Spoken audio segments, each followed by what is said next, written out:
Сайн байцгаана уу?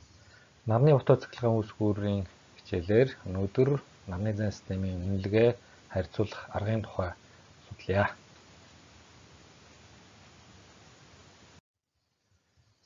Үүний өмнөх хичээл дээр үзсэн зүйлээ эргэн сэргээн санацгаая. Нарны зан системийг зохиомжлох зарчмын тухай бид авч үзсэн байгаа. Тэгэхээр нарны зан системийг зохиомжлох үед дараах 4 үндсэн философи зарчмыг баримталдаг. Нэгдүгüүрт нь бол байгаль дээлтэй, хоёрдугаарт нь эдийн засгийн үр ашигтай байх, гуравт нь техникийн өндөр үзүүлэлттэй зохиомжлох, дөрөвдүгüүрт нь бол найдвартай ажиллагааг чухалчилсан байх гэсэн ийм үндсэн үзүүлэлт параметруудыг бодолцож үзсэн зохиомжл байх ёстой. Мөн нарны зан системийг зохиомжлох арга дарааллын тухай бид өнгөрсөн хичээлээр авч үзсэн. Тэгэхээр үндсэн 7 дараалал байдаг. Үүний эхний 3 нь бол судалгааны талбар дээр явагддаг. Field side study хийгддэг гэсэн. Мөн сүүлийн 4 шат дараалал бол компьютер тооцоолол, шийдвэр гаргалт гэсэн ийм зүйлүүд ордог. Энэ тухай өмнөх хичээлээ эргэн давтаж үздэцгээгээрэй. Тэгээд нарны зан системийн зохиомжлолт бол оролцогч талууд олон байдаг. Хамгийн нэгдүгээрт бол хэрэглэгч байгаа. Тэгэхээр нарны зан систем бол цахилгаан эрчимч үйлдвэрлэн тэгэхээр хэрэглэгч түүнийг хэрхэн яаж ашиглаж чадах вэ? Хэрэглэгчийн эрэлт хэрэгцээ, ашиг сонирхол юу байх вэ?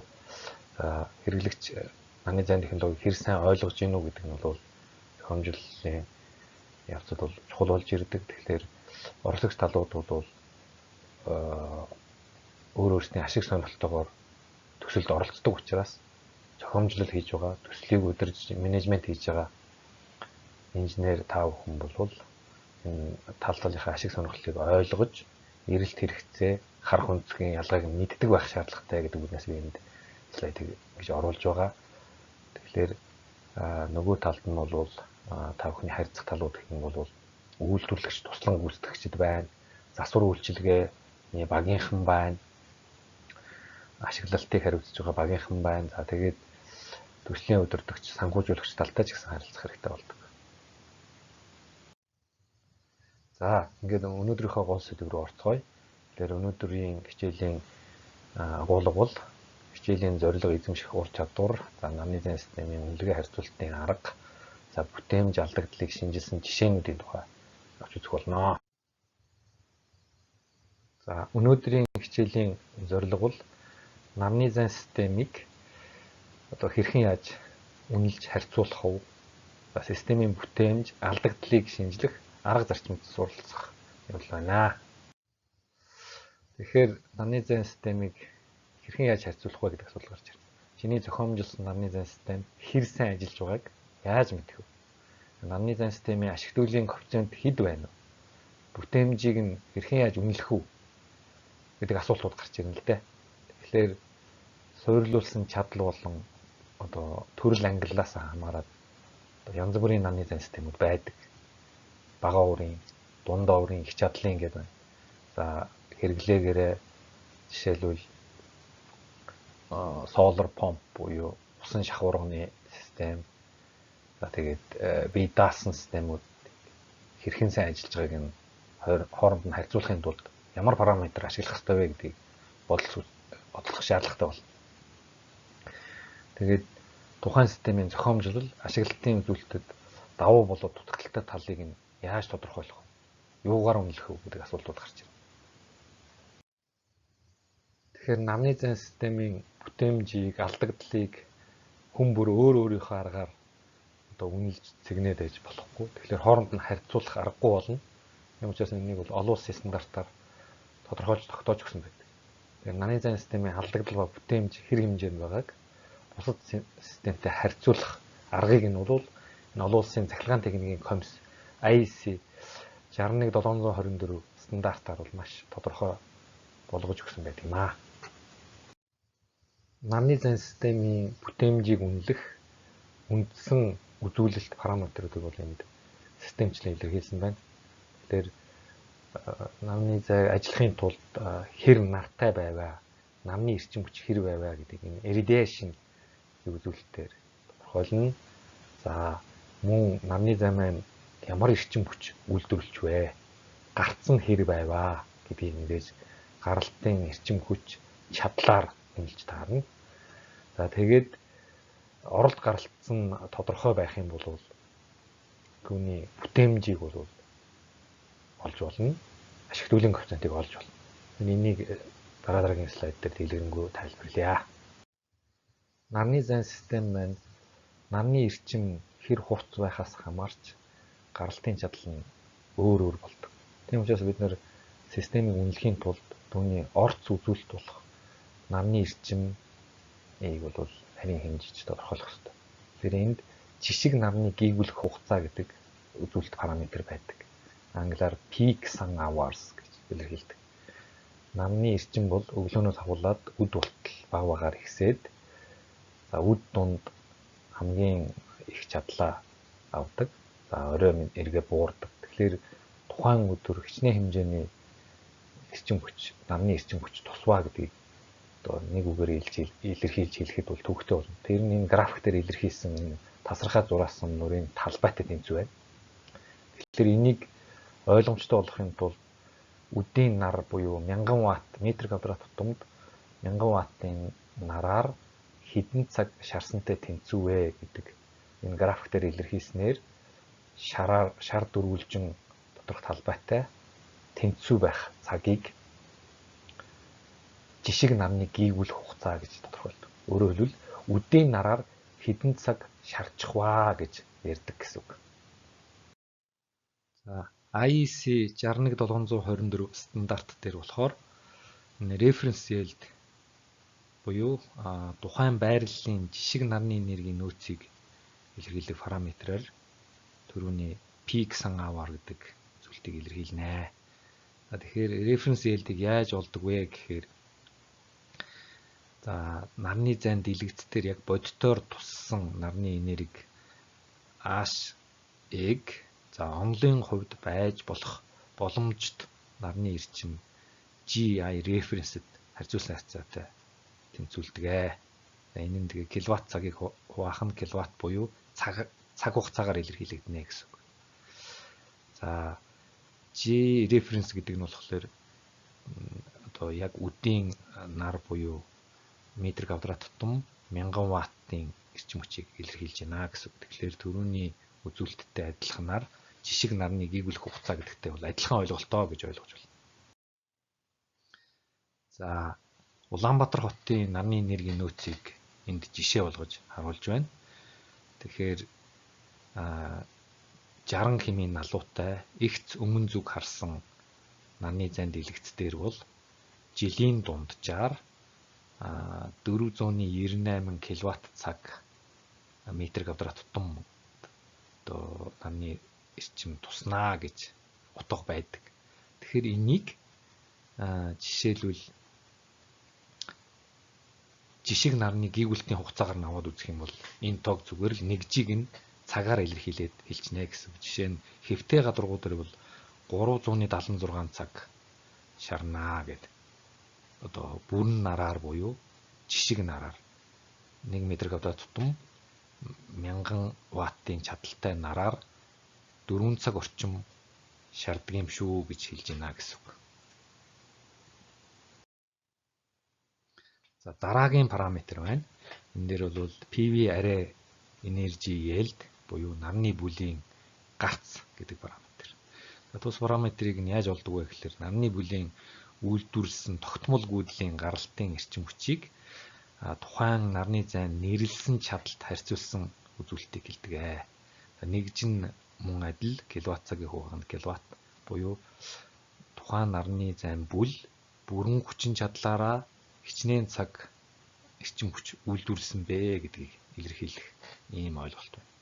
Array yield гэж товчилж нэрлэж болно.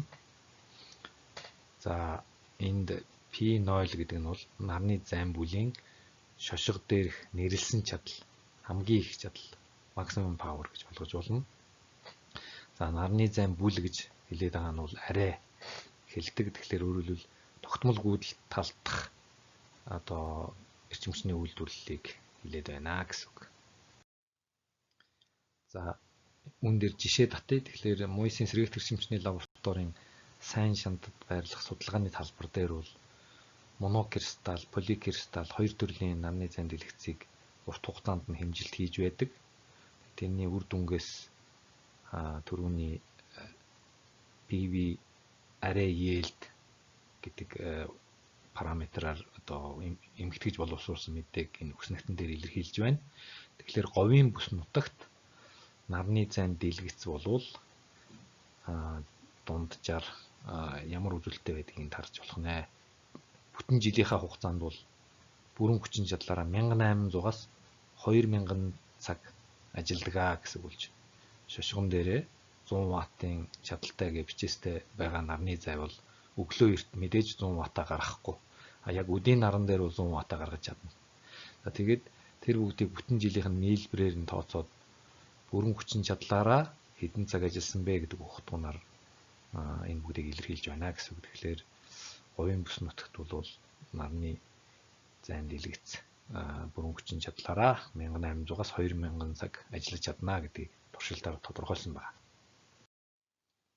Нарны зайн системийн бүтээмжийг үнэлдэг үндсэн параметрын нэг болох системийн эцсийн гарцын тухай томьёо 3 дээр тайлбарлсан байна. Тэгэхээр final system yield гэж англиар нэрлэдэг. За нарны зайн системийн одоо нийт үйлдвэрлэсэн гаралтын эрчим хүч. За энэ дээр бол гаралтын эрчим хүчин дээр AC буюу хувьсах гүйдэл гэж үзсэн байгаа. Мэдээж цахилгаан үүсгэрүүд голдуу хувьсах гүйдлээр авч үздэг учраас. За түүнийг нэрлсэн чадалт нь харьцуулсан үзүүлэлт. Өөрөөр хэлбэл нэрлсэн чадлаараа хэдэн цаг эрчим хүч эцсийн байдлаар үйлдвэрлэсэн бэ гэдгийг илэрхийлдэг. За энийг бол final system yield гэж системийн эцсийн гарц гэж нэрлэдэг байна. Нэгж нь цагаар илэрхийлэгдэнэ. За бүтээмжийг илэрхийлдэг хамгийн чухал параметрын нэг бол performance ratio томьёо 4 дээр илэрхийлсэн байна. Тэгэхээр бүтээмжийн итгэлцүүр performance ratio PR гэдэг нь болохоор системийн эцсийн гарц final yield-ийг reference yield-д харьцуулсан харьцаатай тэнцүү байдаг.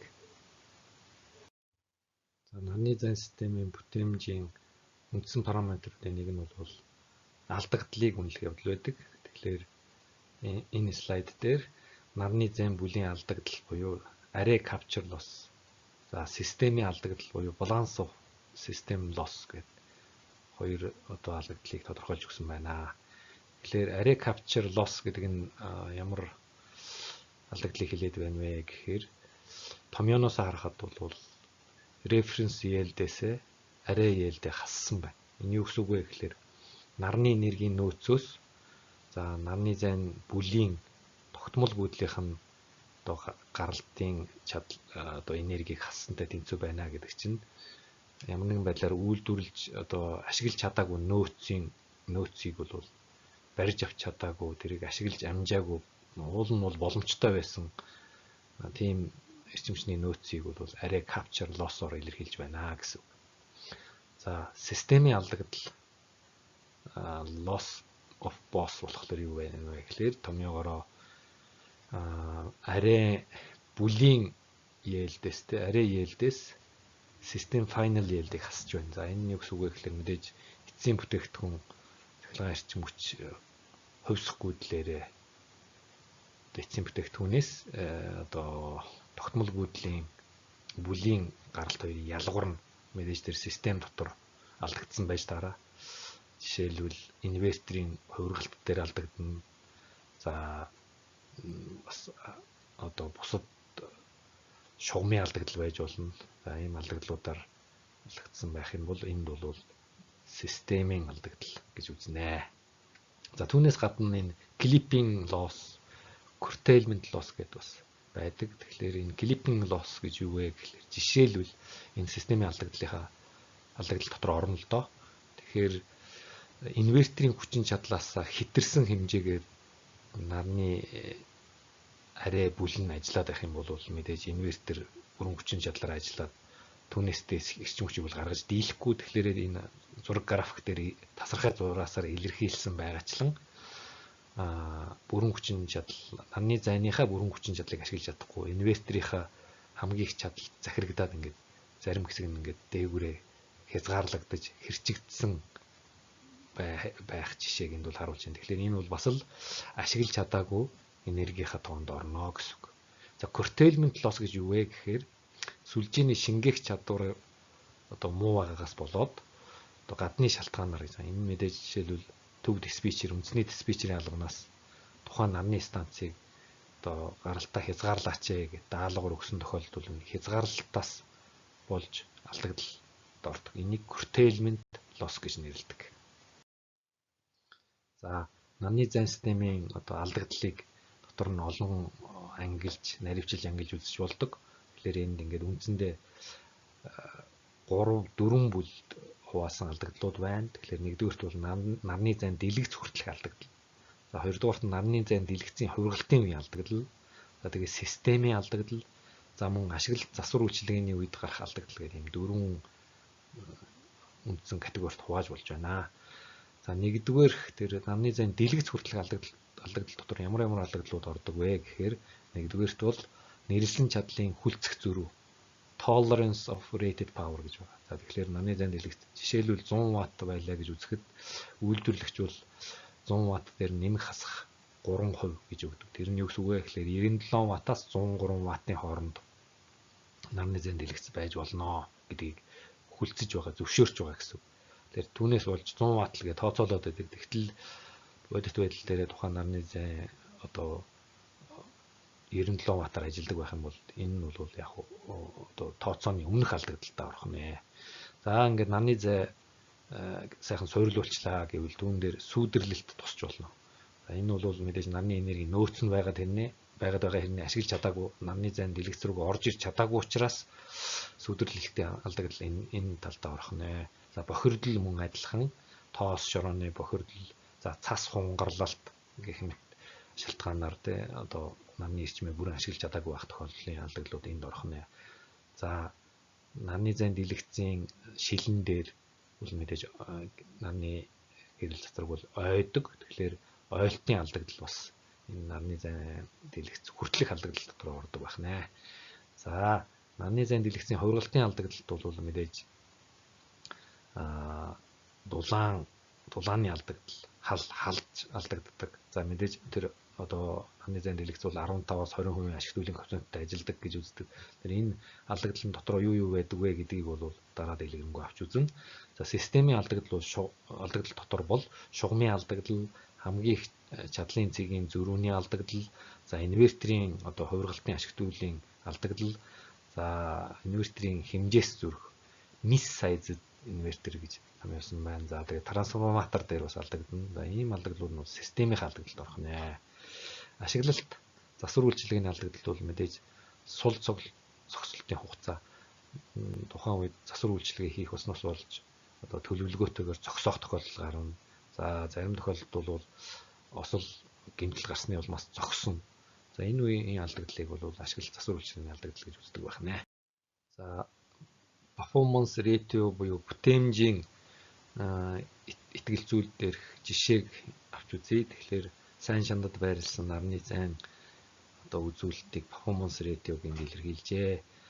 За бөөрөнхийн хөрөн өнгөөр performance ratio 0.8%-аас 0.95% хооронд хэлбэлцсэн байна. Тэгэхээр сайн ажиглах юм бол зуны улиралд performance ratio муудсан, бүтээмж бол муудсан байна.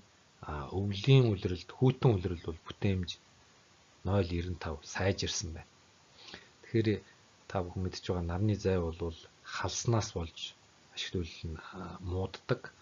Тэгэхээр яг тэр хэсгийг нь ангилаад энэ KPT гэж итгэл зүйрээр тооцоолоод хасах юм бол ягаан өнгөөр тэмдэглэсэн одоо температурын хамаарлалыг засварласан ашигт үеийн коэффициентийг илэрхийлсэн байна. Тэгэхээр энэ дээр бол нэлээд 85% гэдэг жигдхэн гарч ирж байна. Тэгэхээр энэ алдагдалд юу орох вэ гэхээр температурын нөлөөллийг аваа хийчихлээр үлдсэн нь юу байх вэ гэхээр мэдээж цас хунгарлалт ч юм уу эсвэл бохирдолт, тоос шороо тогтсноос болох гэх мэт нарны зайн дэлгэц хүртэлх болон тухайн дэлгэцийн өөрийнх нь одоо илэгдэж хорогдсон байдлын алдагдлууд нь ороод 15 орчим хувь.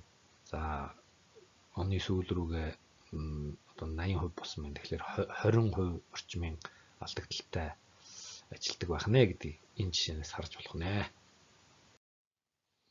За нарны зайн системийн алдагдал түүний ангиллыг өшөө дэлгэрэнгүй илэрхийлж харуулсан байна. Тэгэхээр одоо нарны энергийн нөөцийг 100% гээд аваад үзэх юм бол түүнээс цэнхэр өнгөөр илэрхийлсэн 8 хүртэл хувийг бол нарны зайн дэлгэц рүү орж амждаггүй гэж үзэж байна те. Pre-photovoltaic losses гэж байна.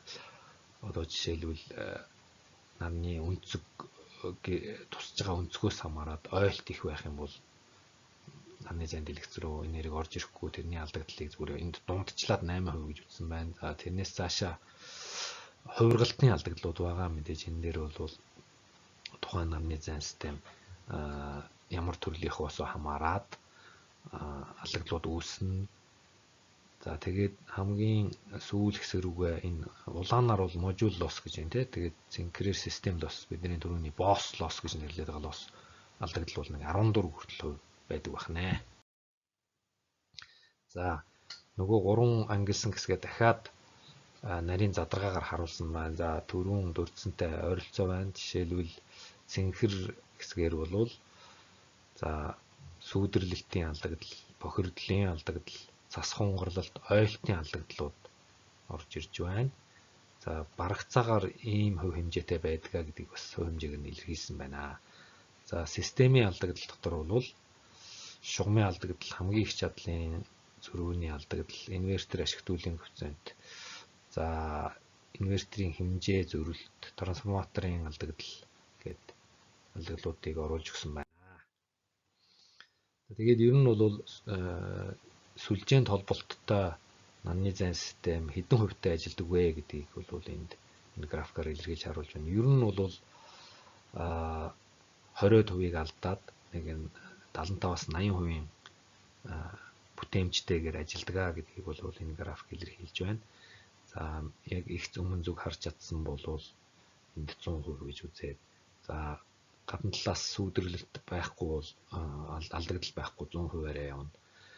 За тоосчлтыг 1% гэж үзсэн байна. Энд жишээлбэл ойлт бол дахиад 0.1% ойлт.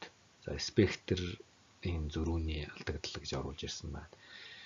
Гэх мэтээр ингээд олон алдагдлууд түрүүнд дурддагсан алдагдлууд энд орж тооцоолоод ер нь дунджаар бол авч чадах эрчим хүчнийхаа 80%-ийг гаргадаг гэж ойлгож болох нь байна. За эндээс ахуулаад нарны зайн системийг бол бусад төрлийн цахилгаан үүсгүүртэй харьцуулах аргын тухай авч үзэж байна. Тэгэхээр үнэлгээний үндсэн 4 параметрыг энд илэрхийлжээ.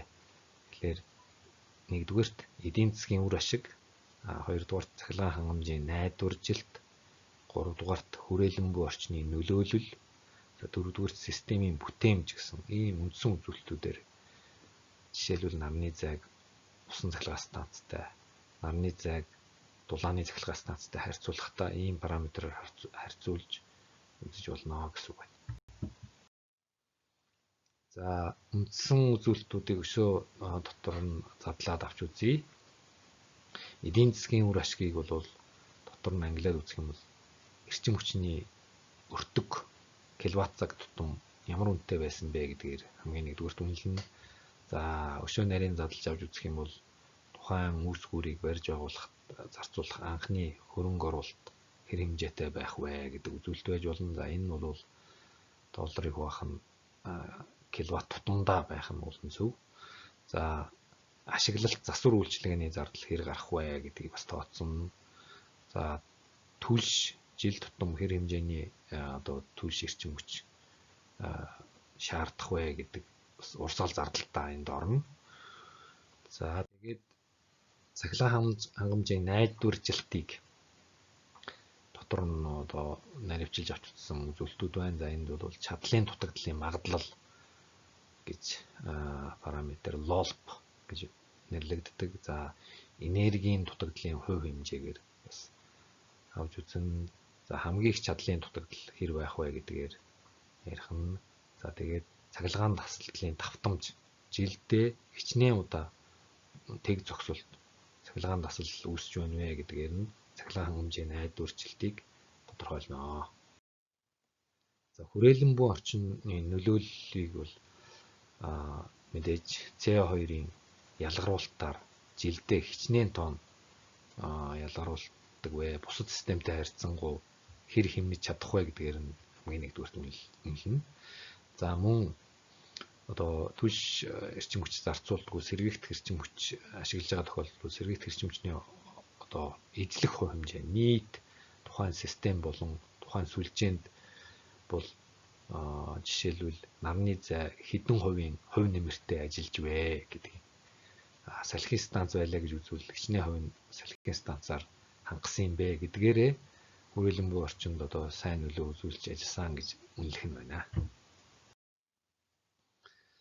За системийн бүтээмжийг өшөө дотор нь задлж авсан задраа байна. Тэгэхээр үндсэндээ хоёр параметр хүчин чадлын ашиглалт. За сэргийгдэх эрчим хүчний ашиглаагүй нөөц гэсэн ийм одоо хоёр үзүүлэлт байна. Тэгэхээр хүчин чадлын ашиглалт гэдэг нь бол тухайн одоо үүсгүүрийг жишээлбэл нарны зай, салхин, цахилгаан станц гэх мэт тухайн төхөөрөмжийг бүрэн хүчин чадлаар нь хэдэн цаг ажиллуулж чадсан бэ? Тэ жилийн дөрвөн өдөр 24 цагтай харьцангуй хэдэн хувьд нь бүрэн хүчин чадлаар нь ажиллаулваа гэдгийг одоо хүчин чадал ашиглалт гэдэг параметрээр хэмжинэ. За сэргийгдэх эрчим хүчний ашиглаагүй нөөц буюу capture loss. За энийг бол өмнөх слайд дээр тайлбарласан. Тэгэхээр нарны зай одоо үйлдвэрлэж авч барьж авч ашиглаж чадаагүй нөөцийг энд бас тооцсон. Тэгэхээр систем бүтээмж сайтай байна гэдэг нь бол мэдээж нөөцийг бүрэн дүүрэн ашигласнаар илэрхийлэгдэнэ. тэрийг ашиглаж авч чадаагүй системийн одоо зохиомжлол болон доголдлоос болоод бэлэн байж байгаа тэр сэргийгдэх мэт нөөцийг ашиглаж чадаагүй байх юм бол энэ бол яг нь алдагдaltaа орох нэ. За системийн үнэлгээний үзүүлэлтийг ингээд харьцуулсан жишээг бас энд харуулж байна. Тэгэхээр түрүүний тайлбарлсан анхны хөрөнгө оруулалт, за цахилгаан тасалдал, за тэгээд системд хэр хувь нэмэртэй оролцсон бэ гэдэг penetration гэдэг үзүүлэлт. За мөн алдагдлаар нь ингээд радар граф буюу юм графикаар одоо өөр төрлийн цахилгаан үүсгүүрүүдийг үнэлэхэд ийм одоо харьцуултыг ашигладаг. Тэгэхээр аль талаараа ямар цахилгаан үүсгүүр нь давуу талтай юм бэ гэдгийг одоо ингээд графикаар илэрхийлж ойлгомжтой болгож өгдөг давуу талтай юм аа. За тэгээд нарны зайн системийн одоо бусад үүсгүүртэй харьцуулах аргын тухай ингээд авч үзлээ. Тэгэхээр бодиттой жишээн дээр үнэлгээ хийсэн ийм зүйлүүдийг бол лекц 6, лекц 7, лекц 8 дээр одоо тусгасан байгаа. Тэгэхээр та бүхэн бага уурын нарны зайн систем, дунд уурын нарны зайн систем, их чадлын нарны зайн систем гэдэг судалж үзээрэй.